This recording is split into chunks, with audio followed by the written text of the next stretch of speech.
In qualifying, drag racing's all-time quickest car obliterated another track record, the National Trail elapsed time mark. Gary Beck kept the car under control as a right front tire came off on the run that netted him a 5.47-second elapsed time. Sounds like we need an improvement in front wheels and tires. This has been happening a lot. Well, we've got these tires are a little different, if you notice, and we've had no trouble all year long with them, but it's what it does is these tires are good to 300 miles an hour, where the tires that most guys run are 200 mile an hour tires. But this is the first time we've had any trouble with them. But the track is a little choppy right down in there, and if you're just skipping along and then just bang her pretty hard, you might upset the tire.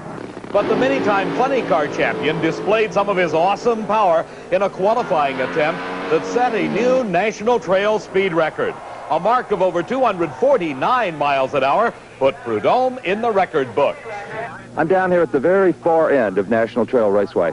When this track was built back in the early 60s, the shutdown area was more than adequate for the cars of the period. But now, with the top classes going almost 100 miles an hour faster than they used to, you'll find a unique piece of safety equipment down here. It's called the net. In fact, in this case, it is a double net. The idea is to catch a dragster, a funny car, whatever, if the parachute and the brake should fail. How well does the net work?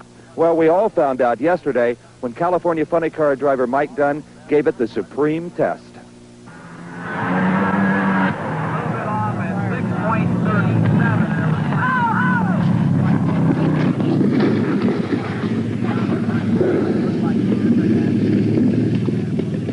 Mike Dunn and the ride of his life. It's almost unbelievable the intensity of the fire. The parachutes vaporized. The right rear tire explodes, shattering the fiberglass body. From another angle, you can see that right rear slick explode, breaking the body in half. The car thunders into the net. First, the initial contact, then thrown sideways into the second net. The car, ensnared in the nylon web of the catch nets, comes to a sudden stop.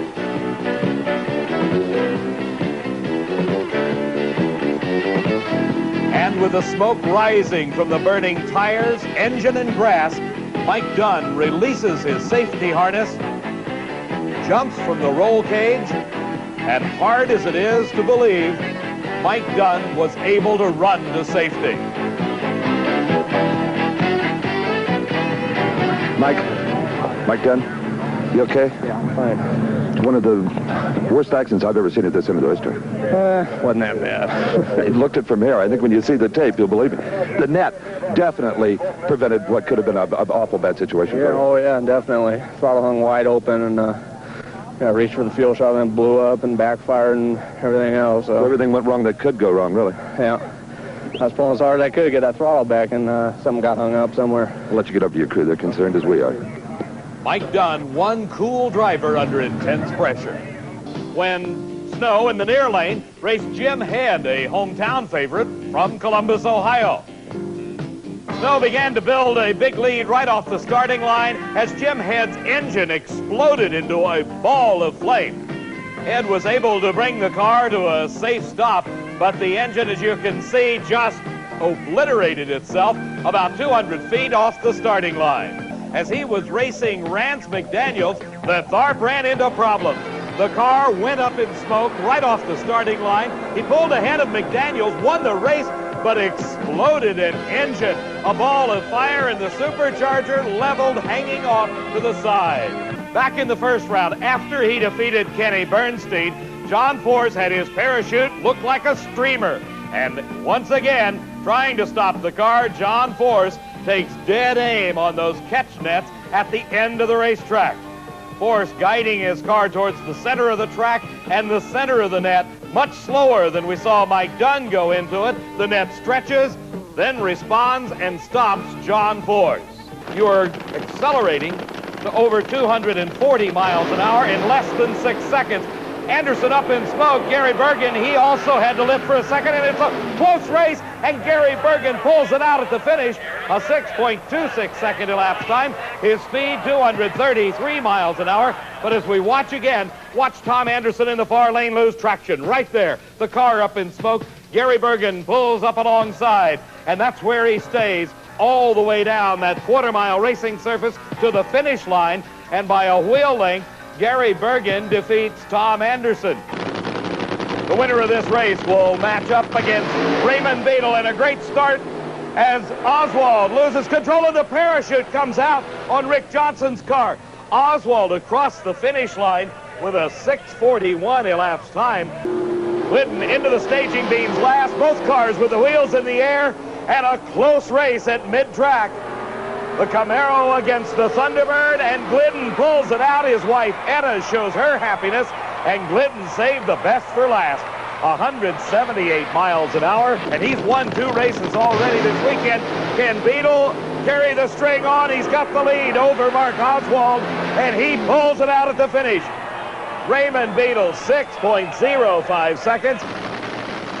The concentration on the starting line, intense by both drivers, and it is Tharp out first as Shirley loses traction, and Tharp explodes the motor. He holds on to win it. The supercharger hanging off the side of the car, and Richard Tharp defeats Shirley Muldowney for the top fuel title. The defending champion falling to defeat in the finals. As you can watch, Richard Tharp just a little bit ahead of Shirley Muldowney as she smokes the tires, has to back off just a little bit to let him regain traction, and Tharp explodes into a ball of flame. From another angle, you see the lead that Tharp has at that point. He explodes the engine. He's just coasting right now. Shirley is thundering for the finish line. She runs 247 miles an hour. Richard Tharp, 176. And some of the prime examples are the exhibition vehicles certified by NHRA. This is Roger Gustin. It looks like a funny car, but its power source is a jet engine, complete with afterburner, shooting flames out the back of the funny car. Roger Gustin is approaching the starting line for the final run of the day at the Spring Nationals. This jet engine is converted from an airplane to be used on the ground. It is designed to power this car at over 250 miles an hour through a quarter of a mile. A crewman holds the Christmas tree as the car thunders off the line, and Roger Gustin streaks for the finish with a thrilling conclusion to this Spring Nationals Championship.